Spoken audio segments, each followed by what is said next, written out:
With the time soon approaching when we will learn the price point of Nintendo's newest video game system, in this video I want to look at the factors that are going to affect that decision. From macroeconomic and even geopolitical considerations to strategy and psychology, there are so many aspects to consider when it comes to determining a console's price. And in the months since I last addressed this topic, many things have moved on considerably. So please settle in to a Nintendo forecast deep dive on how Nintendo will decide their price for Switch 2. Firstly, a note on currencies. I'm going to use the American dollar as the basis for discussion here rather than the Japanese yen or a different currency. Generally, you are unlikely to see massive differences these days between the different markets in terms of cost.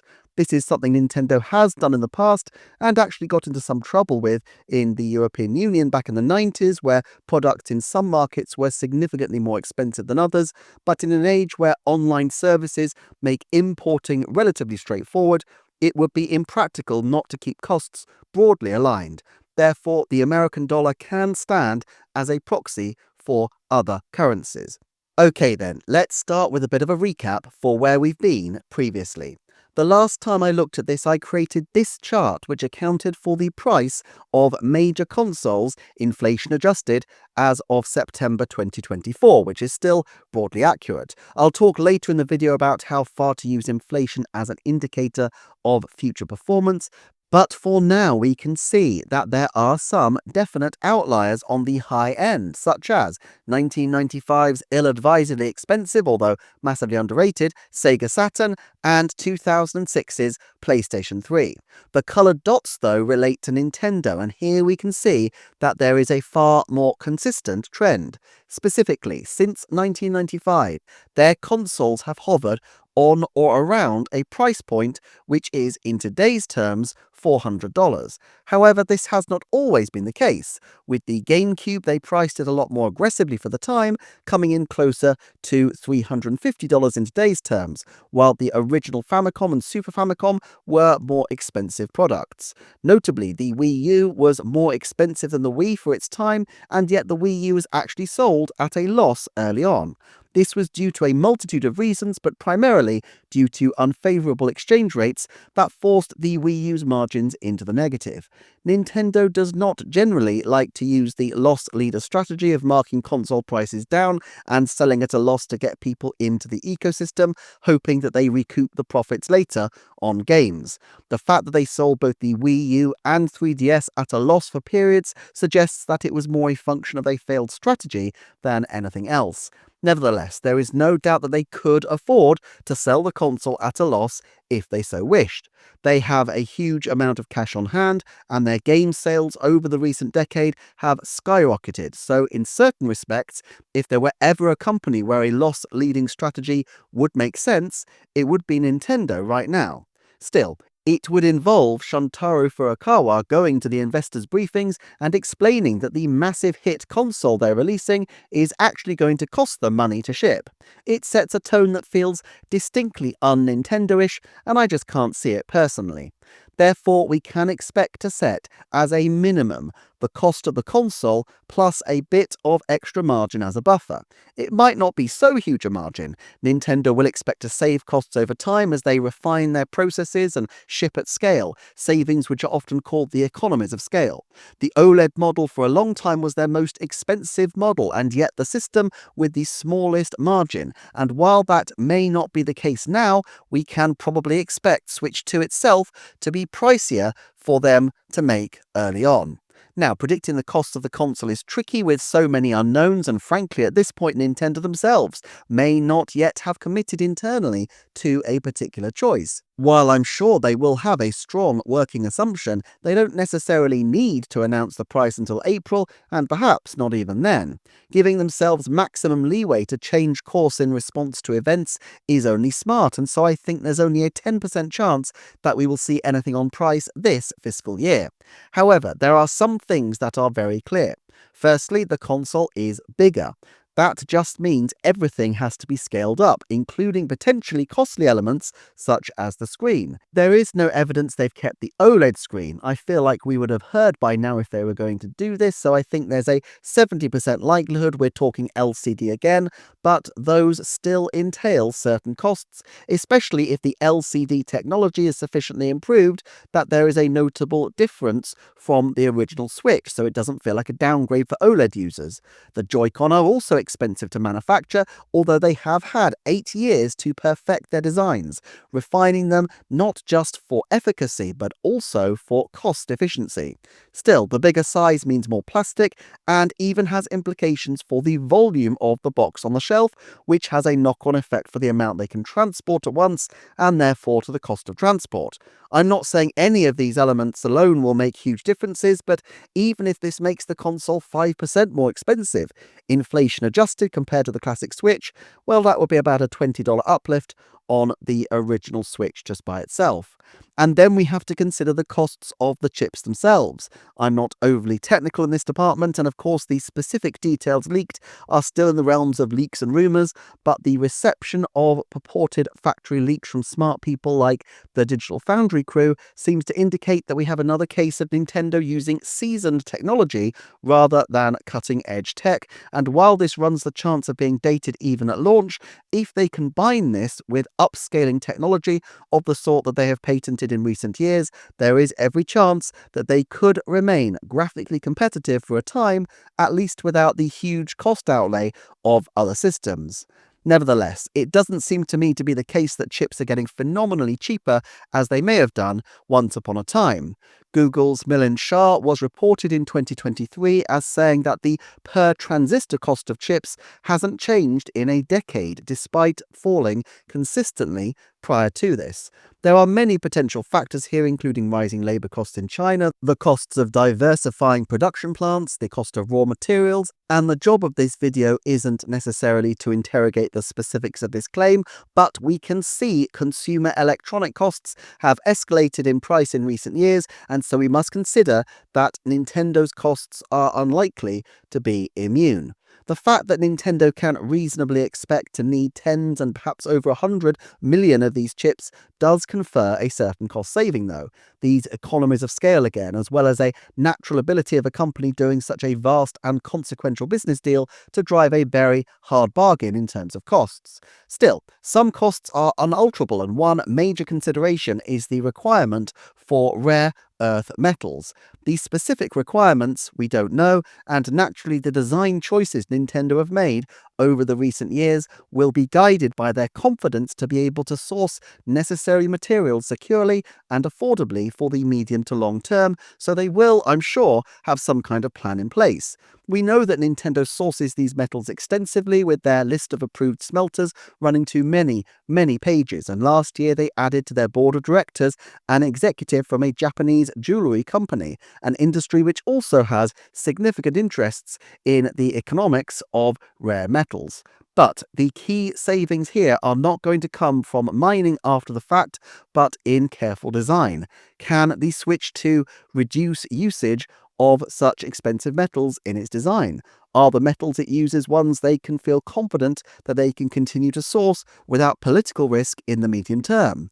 In extremis, is there flexibility to substitute different metals into their production process as a contingency without noticeable impact on their system? These are all the kinds of considerations that Nintendo must have sweated long and hard over in their development process, but they did have 8 years to solve the problem.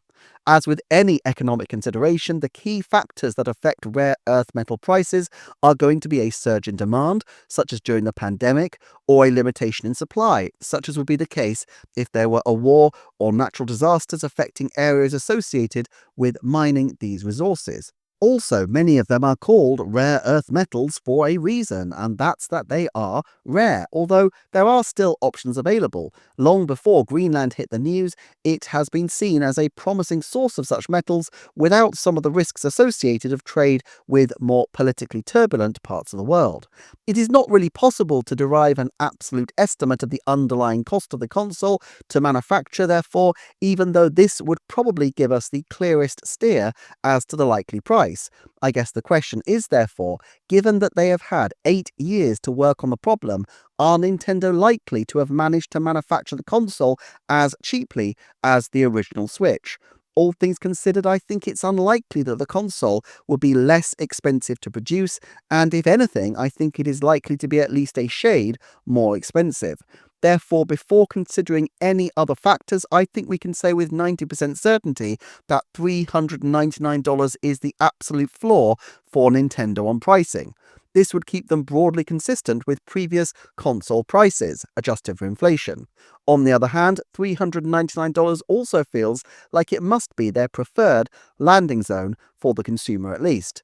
It's clearly a price point at which they've had successes and failures in the past, but it seems to reflect a long experience of the kind of price where they feel they can balance consumer demand with profitability. For the price to increase much beyond $399, therefore, we need to consider whether there are extenuating factors and analyze how critical they are for Nintendo. But firstly, given that the $399 figure is the product of using inflation-adjusted figures, let's take a bit of time to discuss inflation itself. A common refrain I hear on this topic is that it's not right to use inflation-adjusted figures as a guidepost because people's wages have not increased commensurately, and so it would be essentially unfair, or at least unwise, for Nintendo to use this as a guide. I think the reality is slightly more complicated. At least in an American context, wages have actually outpaced inflation for some time, despite some dips along the way. However, the increases are not necessarily experienced at similar rates by all consumers at different earnings levels, and there are also changes in the profile of the kinds of inflationary costs. A very long-term trend has been that prices of tech and luxury goods have dipped, while core costs of living have increased. However, expecting technological items to continue to come down in cost is probably unwise long term. The thing with technology is that it starts expensive, but as it hits mass adoption rates, the prices will drop. Computers, smartphones, televisions, solar panels, and more all follow this pattern. But at a certain point, you hit all the savings you're going to get. We would not expect the line to continue indefinitely, or at some point, the television would pay you to take it home, which isn't exactly plausible. So the other consideration is whether people who feel poorer are likely to rein back on spending on luxury goods like video game consoles because of the price. Now look, there will clearly be some impact from price. The question is not so much whether price will change uptake, but the degree to which price will affect spending choices. This is the so-called elasticity of the demand. If Nintendo felt that they could raise the price through the roof without negative consequences, they would possibly do so. Ultimately, they are profit motivated, and it's not just their right, but arguably their fiduciary responsibility to their shareholders to maximize their profits. You could argue that there are ethical reasons to keep a lid on costs of items like food, healthcare, and transport, even in spite of market imperatives, but it's very difficult to make the argument that people have an inalienable right to affordable Mario Kart. Fortunately for the harried consumer, there are many natural pressures that would curb any attempts by Nintendo to ratchet the price endlessly up. And the main one would be competition. There were many tragic errors on the road to Sega's exit from the console manufacturing space, but surely a major one was its decision to price the Sega Saturn so high that Sony could gleefully, and near instantly, undercut it and get a rocket start into a market they had not previously had any significant foothold in whatsoever. Nintendo has certain natural protections against this kind of thing. The market for handheld PCs resembles far more closely obscure 90s consoles like the 3DO than the upstart PlayStation of 1994, i.e. they are still ultra-niche consoles. But to be honest, nobody in 1994 really saw the PlayStation breaking through as dramatically as it did, and there are plenty of companies today with far more experience in the games-adjacent space than Sony of the 90s. I'm not saying a disruptive new entrant into the Nintendo hybrid handheld space is likely necessarily, but it's possible, and Nintendo will want to price their system to ward off potential threats on this front. Ultimately, if Nintendo cedes market space, it can only be a matter of time before somebody else cracks the code and fills that void of demand, potentially creating a long-term competitor for Nintendo. Also, while they don't want their consoles to be loss leaders, there is inarguably a long-term benefit to Nintendo of bringing customers onto their platform, a platform which almost guarantees further income for the company down the track in sales of games, accessories, and increasingly in terms of online services and attendant merchandising. And we and Nintendo both know from the 3DS experience that getting this wrong doesn't just cost them reputationally, but literally costs them, as they ended up selling 3DS at a loss for a time after all, needing to give freebies to their early customers and had to scramble to issue revisions of the 3DS only a year after it launched. That said, there is evidence that entertainment such as video games consoles are relatively immune to cost pressures. Satoru Iwata once explained to investors, "Based on our experience, our business has not been largely affected by the ups and downs of economic climate. For example, people may say, because the economy is bad, I should refrain from big purchases for now. We should forget about travel this year, or we will eat at home rather than dining out. But they hardly say we should cut back on spending on gaming. Rather, they may have opted for video games as a cheaper alternative. It is not only our feeling, but it appears historically that our sales have hardly been affected by economic conditions. In other words, the custom they lose at the lower end of the income spectrum from people ducking out of buying their consoles, they stand to claw back at the upper end from people looking to Nintendo as a cheaper alternative to going out or indeed splashing out on a PlayStation 5 Pro. There is also an issue of timing. Not everybody buys a console in its first year, and so the profile of those early adopters is likely to be quite different from those who purchase later. Quite simply, early adopters generally have very high demand for a product, and so will be willing to pay higher prices. As the price naturally falls through inflationary pressures, if nothing else, the console will inevitably become available to a broader range of consumers. If they price too low out of the gate, they may maximize early demand, but they could put stress on their capability to supply the console and simply front-load sales that they would have otherwise got anyway. Front-loading sales is inarguably better from Nintendo's perspective in most respects. They get the money sooner, and they get people spending in their ecosystem earlier on.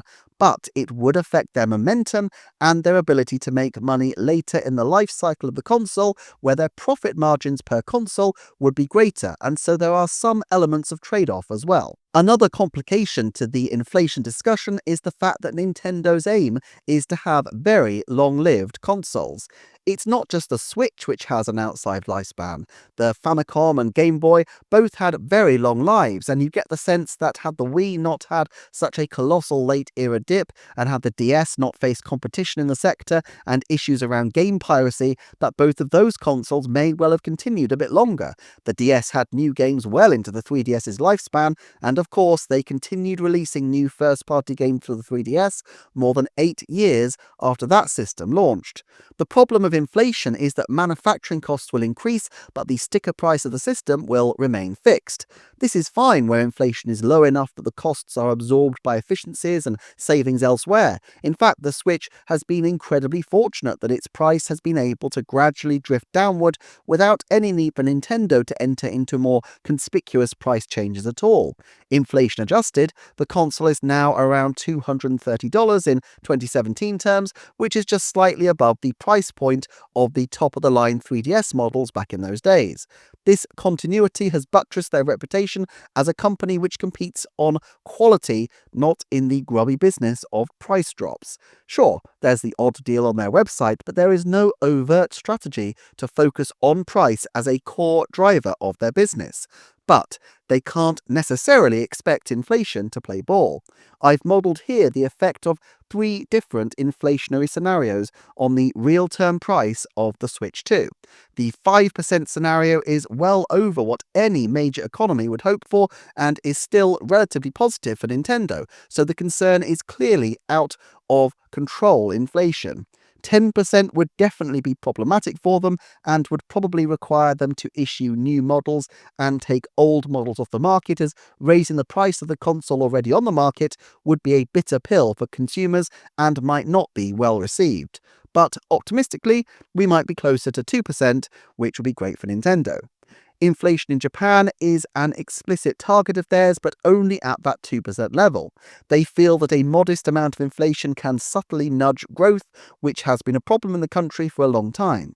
In an American context, though, inflation is hard to call. Its new government has explicitly campaigned on the economy, but the country's high national debts contain inflationary risk, while some proposed measures such as tariffs are also potentially inflationary if enacted, as they would raise prices on imported goods. Which brings us on to the other elephant in the room, tariffs. At the time of writing, tariffs are apparently imminent, but have not yet been fully confirmed, and we know that they are used explicitly as a bargaining tool by the current administration. Of course, in an ideal world, tariffs would not be necessary. Any impediment to free trade stifles market opportunities and raises consumer prices. But we don't live in an ideal world, and a US commitment to pursue tariffs will aspire to rebalance trade relationships in their favour. This means that even if tariffs are not enacted, there will likely be changes to business practices to respond to American market sensitivities, meaning that, one way or another, the costs of doing business will change, and perhaps will change in ways that are difficult to fully foresee. Still, for Nintendo's situation, there are three drivers of cost changes as a result of a tariff strategy. One is the upfront cost of tariffs if imposed by the US, or indeed by any other country. A second is the indirect cost that would go into ameliorating US interests to avoid tariffs. Moving manufacturing to America will be one example, which might involve both short-term costs of a move, but also long-term costs of paying workers American wages, which not only would be higher due to the higher US standard of living, but which would also be denominated in dollars, which adds a different set of currency considerations. Finally, the third source of tariff-related costs are the likelihood of retaliatory tariffs. After all, China, the European Union, and others have long used tariffs as a negotiating tactic themselves, and other trade blocs will continue to have a strong incentive to behave similarly if it is in their interest to do so. This makes the whole picture very complicated. In 2019, video game companies, including Nintendo, secured an opt-out from the then proposed tariffs, and in certain respect, it seems unlikely that video games would be particularly targeted, except by blanket tariff action. In the case of cars, it was very obvious when I last spent time in Japan that almost without exception, every single vehicle was Japanese in origin, and so there's a clear imbalance that disadvantages the American automobile industry. Tariffs might be seen as a good way to correct this imbalance, protecting the American car industry either by encouraging foreign purchases of American cars or by bouncing domestic American consumers into choosing domestically produced vehicles.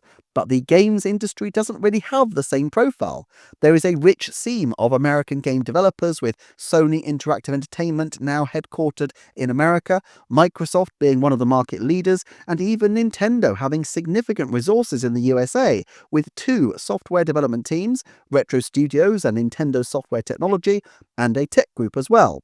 Sure, Nintendo is a Japanese company and the vast bulk of its development resources are, as you would expect, Japanese, but it's not necessarily such a clear win to isolate Nintendo when it would hurt a highly profitable niche of game developers, from indies to AAA studios who do profit significantly from Nintendo being in the market, let alone Nintendo's production partners in America, such as Illumination, Universal, and now Sony Pictures with the Zelda movie.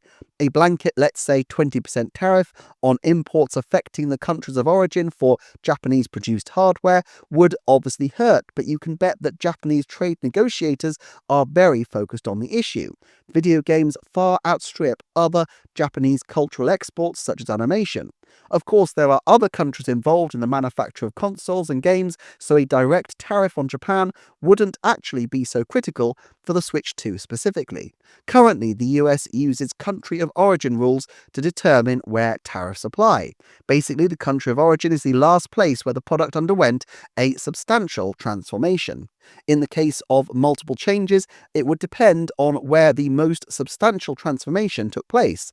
The conception and design of the product is far less important in this sense than the major players involved in the manufacturing.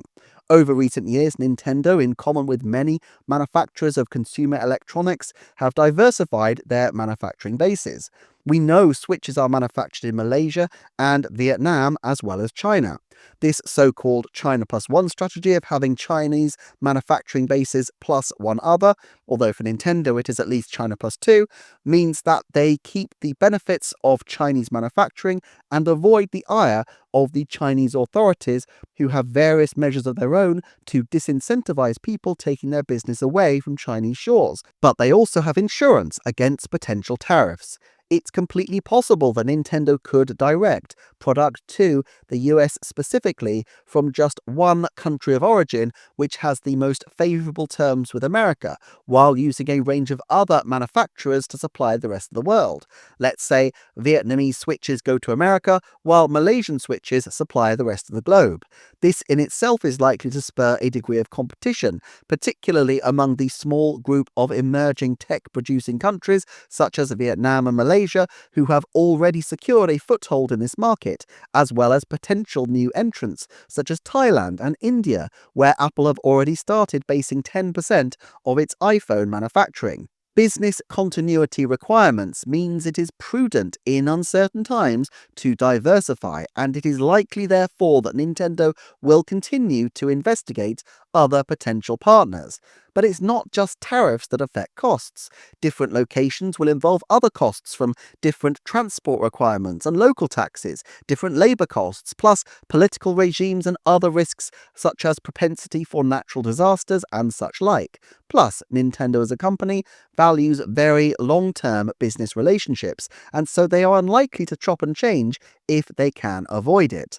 Malaysia, Indonesia, Vietnam, and China have all been invited to become so-called partner countries of the BRICS nations, the group named after Brazil, Russia, India, China, and South Africa, who together wish to form trade links and ultimately a competitor for the US dollar as a major reserve currency. They're not yet full members of BRICS, though, and it's very clearly in the strong interest of Western nations, not just America, to negotiate favourable trade arrangements with these countries who have very significant experience of semiconductor manufacturing. In this sense, it seems likely that these countries are keeping their options open and maximising their bargaining position, but it also seems possible that a more combative approach to trade could nudge these countries either towards making a deeper commitment to US provision or to breaking more decisively with the sphere of American influence in favour of China. The upshot of this for Nintendo is that they will need to remain fleet of foot in the coming years. Even if currently some countries appear more costly as manufacturing bases than others, there is a great value in diversifying their supply chains in terms of mitigating their potential future tariff costs. But obviously, as with any insurance premium, while they're sensible to defray major potential costs in the future, they still involve a charge in the present. Hedging may be sensible, but it's not free, and an increase in hedging activity because of greater market uncertainty will mean an increase in their upfront costs. This isn't new for Nintendo. They launched the Nintendo Switch at a time when the US was also explicitly pursuing tariffs, and they priced the console accordingly. In 2019, they began substantial manufacturing in Vietnam, so in this sense, these costs may have already been priced into the cost of a Switch, and therefore not have additional impact on price considerations for Switch 2. It is also a good reason for their substantial amount of cash on hand. Nintendo is a large company in the consumer electronics space, but still dwarfed by other major players in the field such as Apple. However, their large amount of cash on hand means that if they did want to make a major snap investment in one country which emerged as offering particularly favourable and secure tariff arrangements with America, they could do.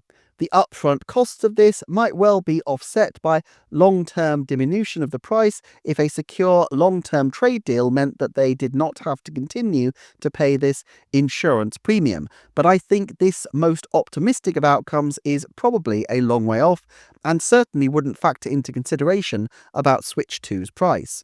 All of these aspects are probably fairly subtle in terms of their effect, but potentially significant, and it is the cost of uncertainty that is likely to increase the system's price. I think in an ideal world, Nintendo would look for a price perhaps of $450, high enough that it absorbs some of the contingency costs they're incurring, but still relatively low that it sits behind some of the other major consoles on the market. I'm not saying that's where they'll land, I'm just saying that this seems like a sweet spot under these market conditions. But now we come down to another key aspect of pricing a major consumer console, the problem of how to position a machine in the market.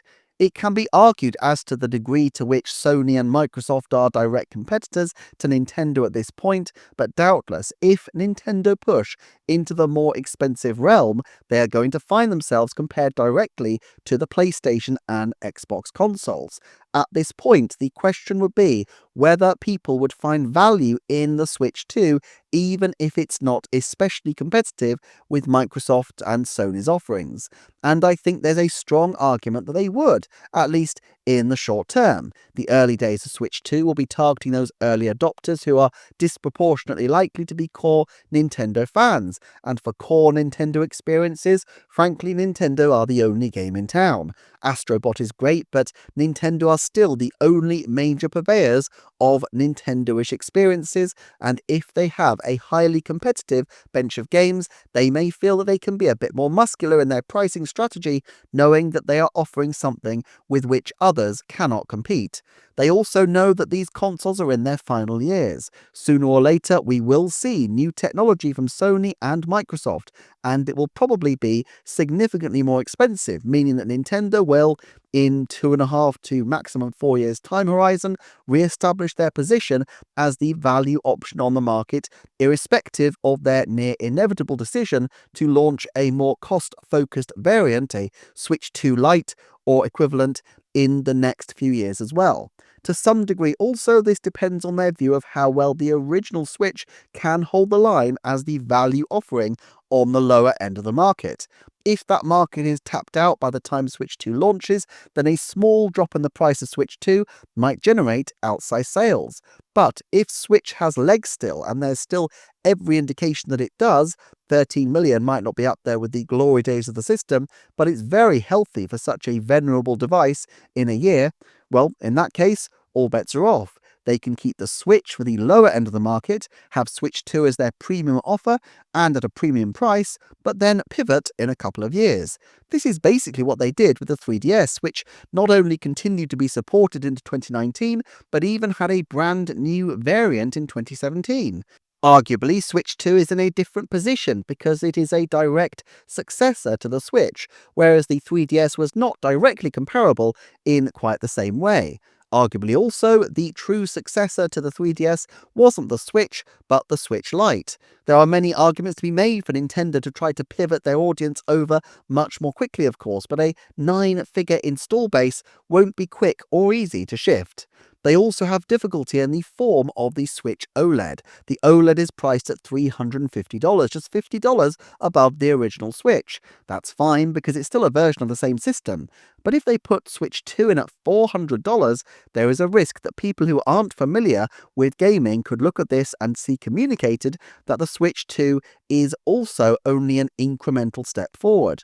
They could of course solve this by dropping the price of the OLED and the original Switch, something they have avoided doing so far, or they could replace both the OLED and the OG Switch with a new 2DS XL style final model and discontinuing both prior consoles, thereby simplifying their manufacturing lines and giving the lower end of the market a console offering at perhaps $250 or $300, maybe a handheld only model that's a little larger than the Lite.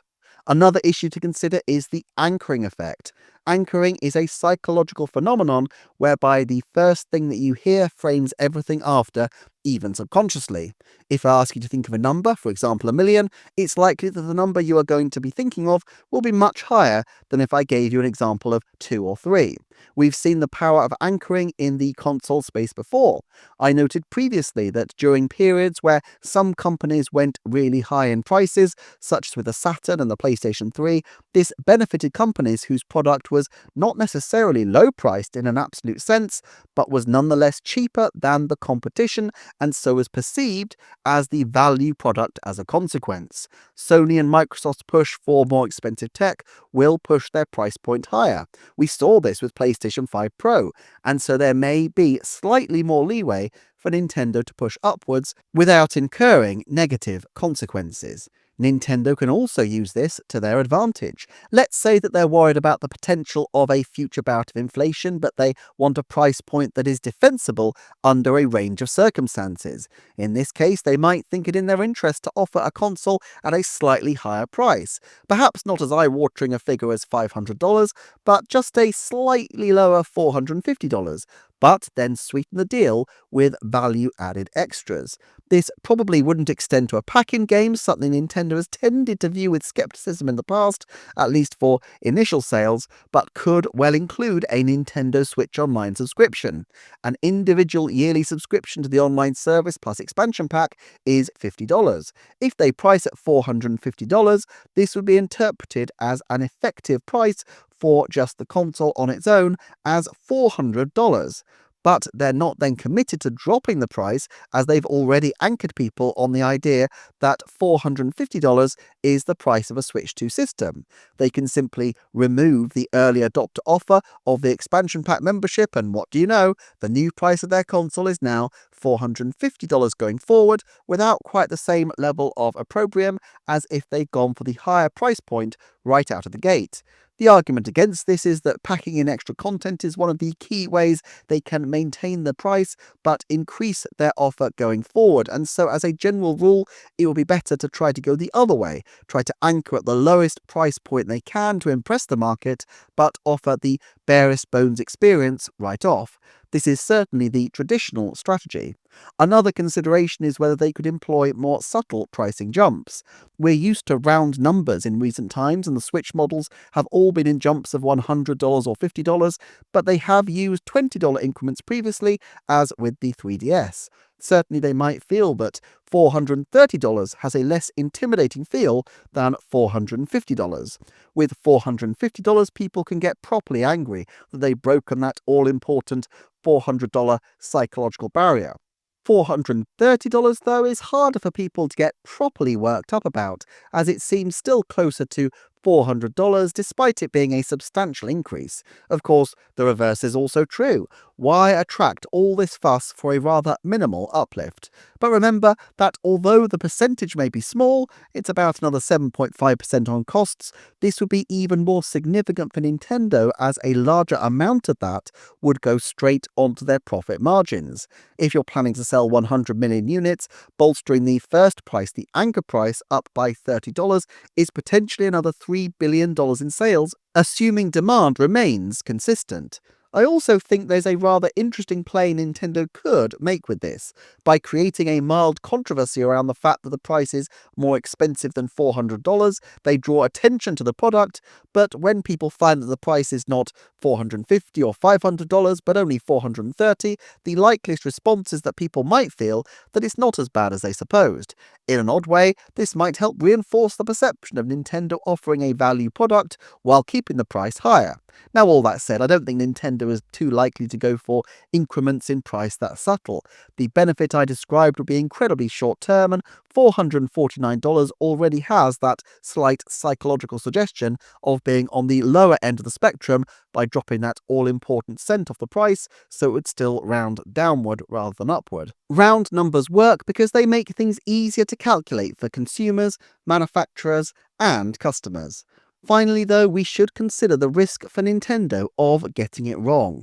We've seen very conspicuously with the 3DS the risks for getting it wrong by overpricing. They stifle their console launch out of the gate, damage their reputation, and need to spend money on development and advertising to effectively relaunch. Disaster. But the penalties for underpricing are just as severe, just less conspicuous, as if the console is successful, they're potentially robbing themselves of a huge revenue stream going forward. Also, it's far easier to cut prices than it is to raise them. So, Where, based on this, are we landing? Look, Occam's razor suggests that Nintendo will keep to what they've always done, and broadly speaking, this would imply $399 as the launch price. But I do think there are lots of reasons why Nintendo both can and may wish to push the envelope a little more, and $450 therefore feels like the safer spot. I definitely could see a model priced at $499 with particular benefits like NSO, just to test the waters of that price too, but I think this feels less likely. Still, the strong evidence that they have been clearly cautious with regard to Switch 2's power profile does suggest that they've managed to keep the costs low enough that they could offer a lower price if they wish. Personally, therefore, I'd say there's a 30% chance of $399, not quite half, but still a significant likelihood. This would be, even adjusting for inflation, very slightly more than the original Switch. I also think there's a 30% chance that they do offer a stock keeping unit that is $470 or above, perhaps with extra memory or with NSO included or some other feature, although not necessarily as their only option. That leaves $450, or at least the range of $425 to $475, still feeling like the sweet spot to me at a 50% chance. Thank you so much for watching, liking, subscribing, commenting and sharing. Thank you as ever to my Patreon supporters, and I shall see you next time for another Nintendo Forecast.